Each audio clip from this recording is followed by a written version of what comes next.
Great Queen of Queens, issue of a holy womb for righteous divine powers, greater than your own mother, wise and sage, lady of all the foreign lands, life force of your teeming people, I will recite your holy song. True goddess fit for divine powers, your splendid utterances are magnificent. Deep-hearted good woman with a radiant heart, you will enumerate your divine powers for you.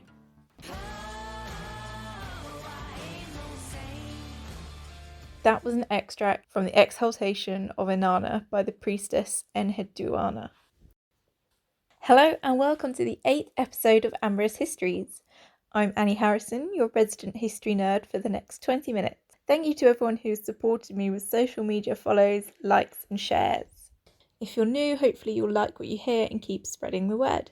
If you haven't already found my social media pages, I'm at Amorous Histories on Instagram and Facebook and at Amorous Histpod on Twitter. You can find the transcripts and sources for each of my shows on my website, amoroushistories.co.uk. And if you like your podcast available on YouTube, I've started uploading episodes to my channel, which is also unsurprisingly called Amorous Histories. If you enjoy listening to me chat to myself, and apparently quite a few of you are, as there's been over 1,000 plays, yay, then please do leave me a review or some stars wherever you get your podcasts.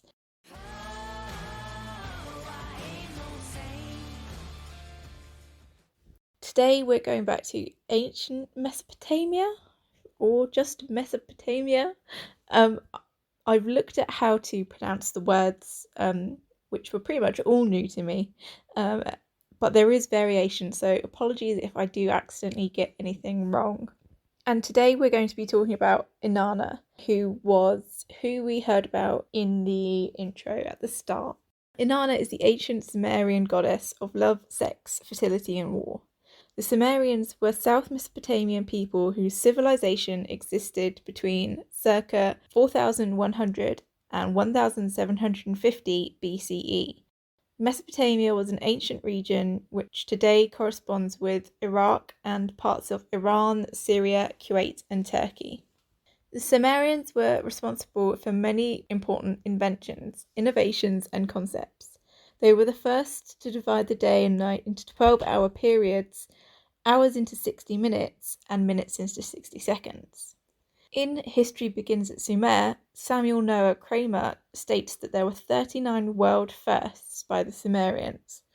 I'm going to read out all 39 because it was quite impressive. So they had the first schools, the first case of apple polishing, the first case of juvenile delinquency, the first war of nerves, the first bicameral congress, the first historian, the first case of tax deduction, the first Moses, the first legal precedent, the first pharmacopoeia, the first farmer's almanac, the first experiment in shade tree gardening, man's first cosmology, the first moral ideals, the first Job, the first proverbs and sayings, the first animal fables, the first literary debates, the first biblical parallels, the first Noah, the first tale of resurrection, the first St. George, the first case of literary borrowing, man's first heroic age, the first love song, the first library catalogue, man's first golden age, the first sick society, the first liturgic laments, the first messiahs,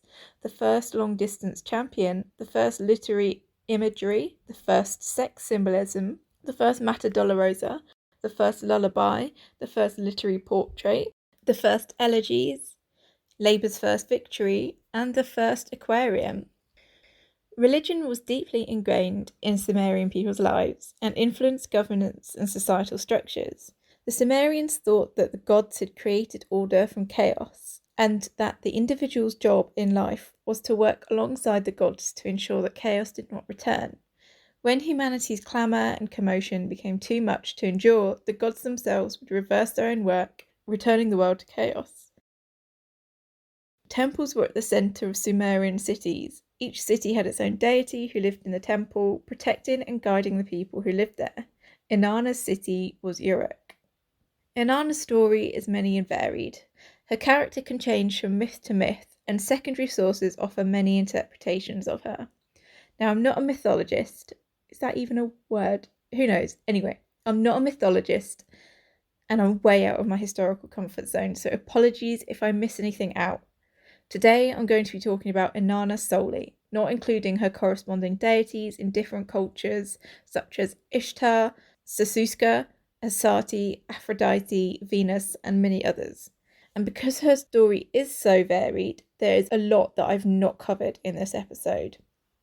Although Inanna's origins are unknown, there are a couple of ideas as to where she came from before being adopted by the Sumerians. The first theory is that she appeared as a deity among polytheistic Semitic populations in the Middle East. Then the Sumerians adopted her to fill in some gaps in their pantheon by taking on responsibilities that had not yet been assigned to existing gods and goddesses. The second argument is that Inanna was a syncretic goddess, meaning that she was created by combining the features of numerous already existing Sumerian gods. Inanna is the goddess of love, sex, fertility, and war. She is also the patron of sex workers, and she has a special connection with the trans community that we'll talk about a bit later. I'm going to be looking at her specifically in relation to sex, so if you're interested in any of the other parts of her mythology, then make sure you check out the sources I list on my website. Depending on which source you read, Inanna is either the daughter of the moon god Nanna, or Enki, the god of wisdom, freshwater, intelligence, trickery and mischief, crafts, magic, exorcism, healing, creation, virility, fertility, and art. So he was a busy guy. Her twin brother is the sun god Utu, and her sister is Ereshkigal, the queen of the underworld. Inanna has the most myths of all Sumerian gods, a few of which we're going to explore today. The first story features Inanna and her brother Utu.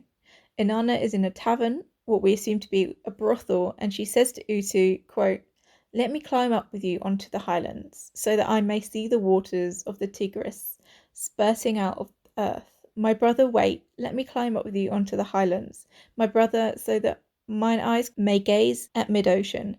My brother, the women know the male member. Utu, the women are copulating with the men. Thing of the women, the male member, I know not. The thing of the women copulating with men, I know not. The thing of the women kissing, I know not. Copulating with men, I know not. Kissing, I know not. In the highlands, let us feed on anything there is, anything." The interpretation of this is that Inanna is asking her brother to help her acquire knowledge of sex that she doesn't yet have. Like I said at the beginning, I'm not an expert. I've read and listened to some people who conclude that Inanna is asking to go to the mountains, as I quoted, and some who think she's asking to go to the underworld. Some say she wants to eat herbs, some say fruit. Either way, she's imploring her brother to help her acquire the sexual knowledge that the women around her have, and she does not. Conversely, one scholar I read argued that she was begging her brother to save her from the women with the sexual knowledge around her, and to take her home to their mother. That seems very conservative and willfully ignorant, a bit like when historians try to argue that same-sex couples are just good friends, etc, etc. Hashtag just friends. Inanna does ask to be taken back to her mother, though. She says to Utu, quote, "After we have fed on herbs, after we have fed on cedars, when you have put the hand in my hand, take me back to my home, take me back to my home Zambala.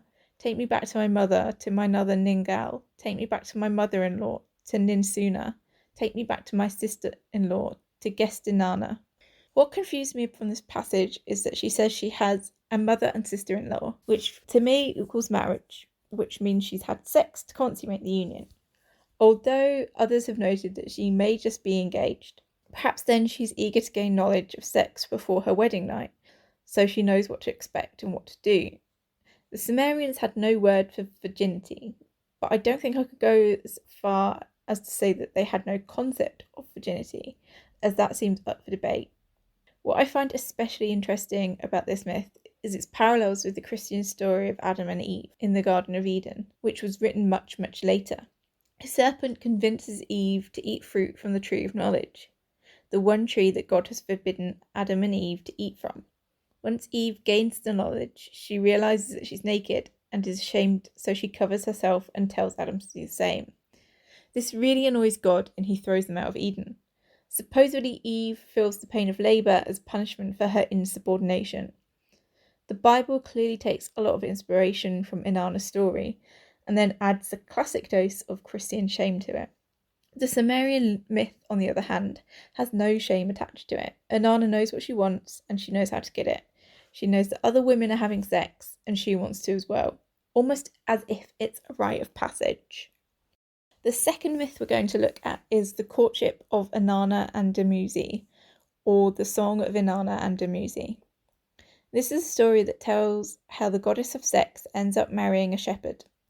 My quotes for this myth come from the Kramer and Wolkstein translation in their 1983 book Inanna, Queen of Heaven and Earth, Her Stories and Hymns from Sumer. The story starts with Utu and Inanna in conversation, and Utu reveals to his sister that she has been promised in marriage to Dumuzi. Quote, "Brother, after you've brought my bridal sheet to me, who will go to bed with me? Utu, who will go to bed with me? Sister, your bridegroom will go to bed with you. He who was born from a fertile womb, he who was conceived on the sacred marriage throne. Dumuzi the shepherd, he will go to bed with you." End quote. Inanna, being independent and not really taking anyone's rubbish, replies, quote, "No, brother, the man of my heart works the hoe, the farmer. He's the man of my heart. He gathers the grain into great heaps. He brings the grain regularly to my storehouses." End quote. So she's saying, I'm not interested in this shepherd. I fancy another guy, a farmer. And to me it sounds like she's already sleeping with him too. Now, if we remember back to episode 5, when we looked at the Beggars' Benison Cup in 18th century Scotland, they read erotica that used the metaphor of farming. The women's body was land, and the men harvest and ploughed that land. That is a really popular metaphor for sex throughout world history, and I think we see that in the lines, "He gathers the grain into heaps. He brings the grain regularly to my storehouses." It could literally be grain, as I'm sure some scholars have suggested, but I think, come on. It is a little bit nod, wink, wink. Utu tries to convince Inanna that a shepherd is way better than a farmer, saying, quote, "Sister, marry the shepherd. Why are you unwilling? His cream is good, his milk is good, whatever he touches shines brightly. Inanna, marry Dumuzi. You who adorn yourself with the agate necklace of fertility, why are you unwilling? Dumuzi will share his rich cream with you. You who are meant to be the king's protector, why are you unwilling?" End quote. If you're listening to this podcast, the chances are you don't need me to explain to you the connotations of the quote, "His cream is good, his milk is good." It sounds to me that Utu is telling his sister that Dumuzi is virile and fertile, especially when he says, "You who adorn yourself with the agate necklace of fertility, why are you unwilling?" Utu is appealing directly to Inanna as a goddess of sex and fertility. He's sort of offering up Dumuzi as the best option, much better than the farmer. And he sort of uses her own interests to convince her of that. Then Dumuzi appears to answer his case, and the potential couple have a little bicker, followed by the lines, quote, "The word they had spoken was word of desire. From the starting of the quarrel came the lover's desire." Like any cheesy romance film worth its salt, the reluctant pair have fallen for one another, and now they are eager to get married. So Inanna goes off to have a bath, whilst Dumuzi awaits. Inanna reappears, all fresh, and then for the next 11 or 12 stanzas, it's pretty much softcore erotica. I'm not going to read all of it. You can find links to translations on my website. Here are a few stanzas. Quote, "Inanna spoke. What I tell you, let the singer weave into song. What I tell you, let it flow from ear to mouth. Let it pass from old to young. My vulva, the horn, the boat of heaven, is full of eagerness like the young moon. My untilled land lies fallow. As for me, Inanna, who will plough my vulva? Who will plough my high field? Who will plough my wet ground? As for me, the young woman, who will plough my vulva? Who will station an ox there? Who will plough my vulva?" Dumuzi replied, "Great lady, the king will plough your vulva. I, Dumuzi the king, will plough your vulva." Inanna says, "Then plough my vulva. Man of my heart, plough my vulva." At the king's lap stood a rising cedar. Plants grew high by their side. Grains grew high by their side. Gardens flourished luxuriantly. End quote. Now again, that time-old metaphor of farming a woman's land has been used. Inanna describes herself as fallow land. She is a high field and a wet ground. Dumuzi is described as having a rising cedar. His penis is characterized as a tree. And if we remember back to the myth that I read out before, Inanna asks her brother to take her up the mountain to where the cedar trees are so that she can gain knowledge of sex. So we see the cedar tree here employed as a metaphor for sexual intercourse and for genitalia once again. The fact that Dumuzi is described as having a rising cedar also makes me think of the 18th century piece of erotica called The Natural History of the Arbor Vitae, or the Tree of Life, in which a botanical metaphor is employed and the penis is characterized as the tree of life. Of course, we can sort of see why you've got use of the word seeds. It's all about fertility, whether that's fertility of humans or fertility of plants. There's a lot of ways in which you can use the language of farming and of the land and of plants as a double entendre for sex. And I just think that's really interesting that the writers, it's almost like an innate human thing to write erotica using agricultural language, if that makes sense. I just think as someone who has written and researched a lot about metaphors in relation to writing about sex in literature, I find that really interesting. That might just be being there.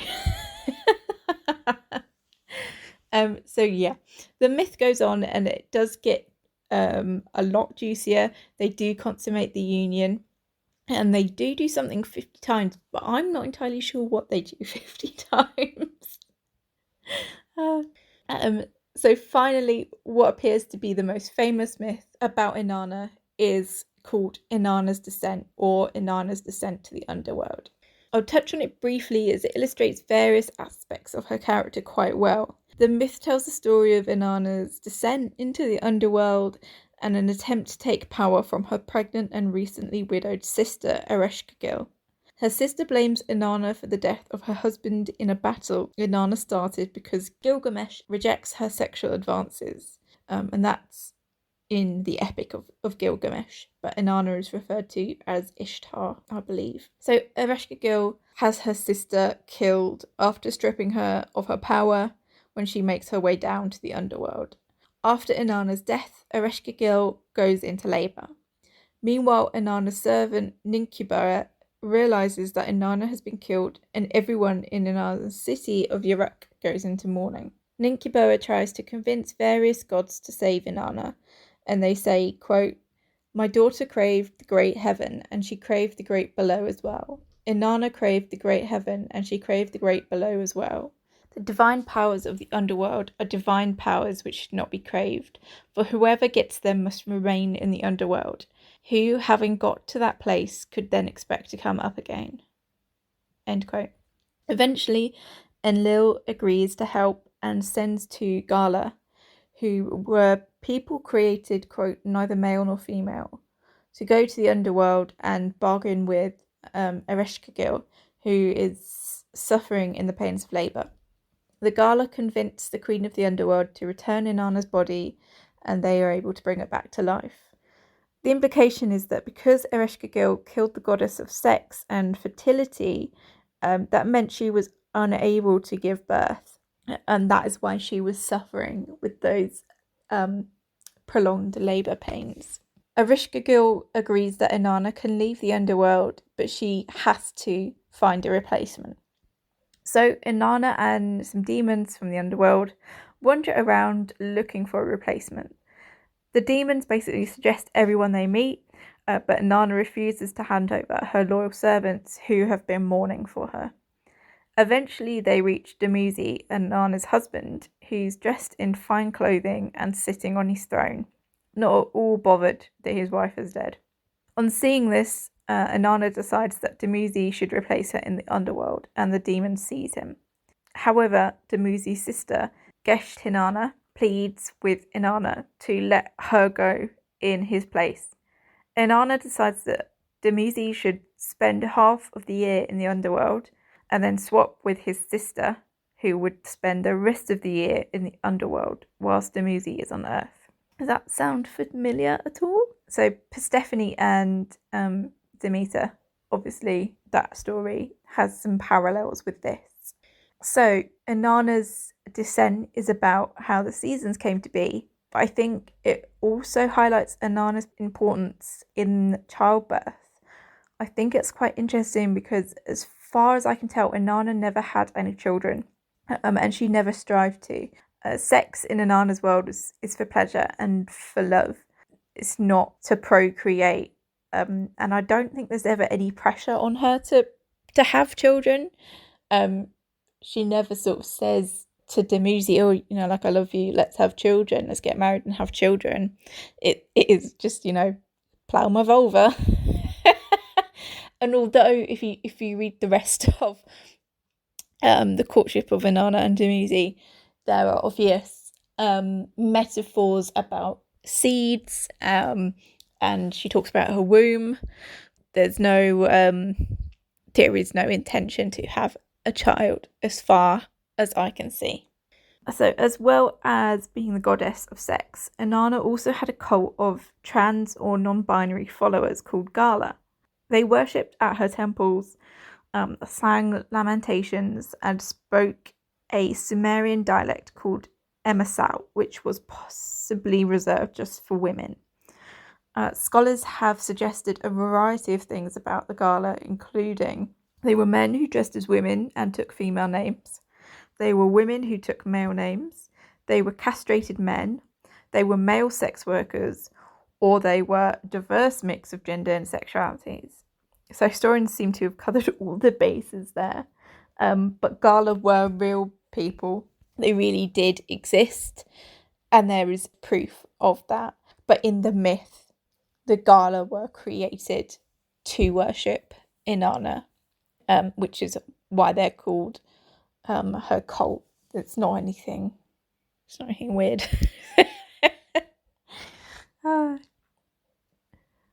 So I hope you enjoyed learning about Inanna. That felt like a very mixed up episode, jumping from one story to another. So if that's actually left you confused, I'm sorry. Go and read the sources.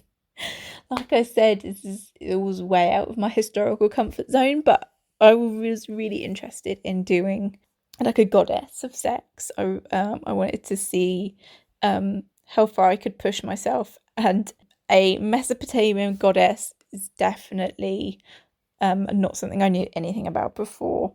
Yeah, it took a lot of reading, but I got quite into it. I can see why so many people continue to look to Inanna as a source of strength.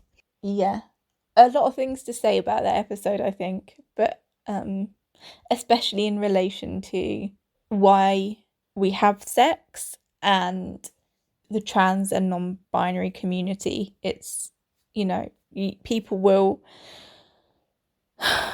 they continue to try and convince us that it's a new thing, that like being trans or NB is a new thing, and it's not. It's as old as time, and there's proof of that, which is why I think learning history is really important, or learning the history of sex especially, because there's so many mistruths employed by people to tell you this never used to happen and therefore it shouldn't happen now, and that's just not true normally.